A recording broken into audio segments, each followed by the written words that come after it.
नमस्कार, आप देख रहे हैं जौनपुर टुडे और मैं हूं शुभम अग्रही। दोस्तों, कल से एक खबर फैली हुई है और उस खबर का पूरा सनसनी बना हुआ है कि क्या बॉलीवुड एक्ट्रेस पूनम पांडे का सर्वाइकल कैंसर से मौत हो चुकी है। जी हाँ, इस खबर को लेकर अभी तक किसी प्रकार की पुष्टि नहीं की गई है। उनके फैमिली के द्वारा या उनके परिवार के रिश्तेदारों के द्वारा इस खबर की अभी पूरी तरह से पुष्टि नहीं हो पाई है। लेकिन उनके मैनेजर द्वारा उनके एक इंस्टाग्राम अकाउंट पर स्टोरी लगाया गया था जिसमें लिखा गया था कि उनकी सर्वाइकल कैंसर की वजह से मौत हो गई है। लेकिन कहीं ना कहीं यह सोचने वाली बात है कि जो व्यक्ति सर्वाइकल कैंसर जैसी थी बड़ी गंभीर बीमारी से जूझ रहा था, वह 4 दिन पहले हंसते खेलते हुए गोवा के एक इवेंट में कैसे शामिल हुआ था, कैसे वह 4 दिन पहले एक शूटिंग के दौरान लोगों से मिल रहा था।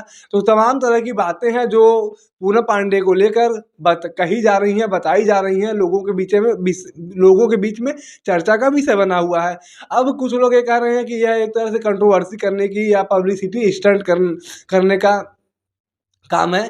जैसा आप सभी को पता है, पूनम पांडे हमेशा अपने बोल्ड अवतार और कंट्रोवर्सी के लिए ही जानी जाती हैं। वो हमेशा कंट्रोवर्सी में अपने आप को हाईलाइट करती रहती हैं और कहीं न कहीं लोगों का यह भी मानना है कि यह पूरा जो मौत का खबर फैलाया जा रहा है, बेहुदापन फैलाया जा रहा है। अगर मौत नहीं हुआ है तो ये एक तरह से बेहूदगी ही है, शर्मिंदगी वाली बात ही है, अगर इस तरह का घटिया मज़ाक किया जा रहा है तो। लोगों का कहना है कि यह एक तरह से पब्लिसिटी स्टंट है, यह पूरी तरह से फेक खबर है, यानी कि झूठी खबर है।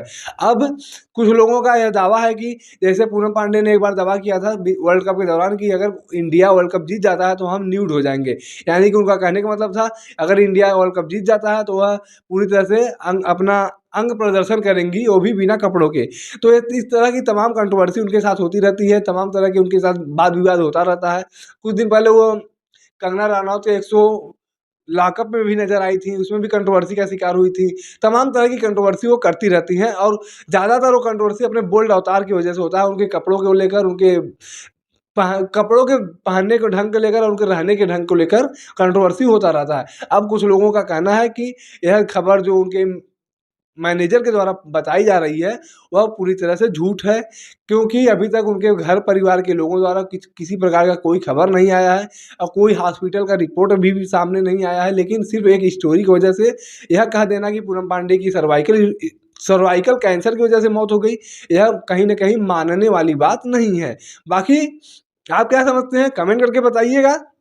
लेकिन हमें भी जहाँ तक लगता है, पूनम पांडे हमेशा कंट्रोवर्सी क्वीन रही हैं और यह एक तरह से पब्लिसिटी स्टंट भी हो सकता है। लेकिन हम ये चाहते हैं कि किसी का इस तरह से मौत ना हो। अभी 32 साल की उम्र में, 31 साल की उम्र में कोई बहुत ज़्यादा उम्र नहीं है, लेकिन अगर मौत हुई है तो ये बहुत दुखद न्यूज़ है। लेकिन अगर मौत नहीं हुई है, या सिर्फ एक कंट्रोवर्सी है या पब्लिसिटी स्टंट है, तो ये बहुत ही शर्मनाक, बेहूदगी और शर्मिंदगी भरी काम है, क्योंकि इस तरह का बेहुदापन कहीं न कहीं समाज में भ्रांतियाँ फैलाने का काम करता है और यह इस तरह का बेहुदापन नहीं करना चाहिए। बाकी आप क्या समझते हैं, कमेंट करके ज़रूर बताइएगा।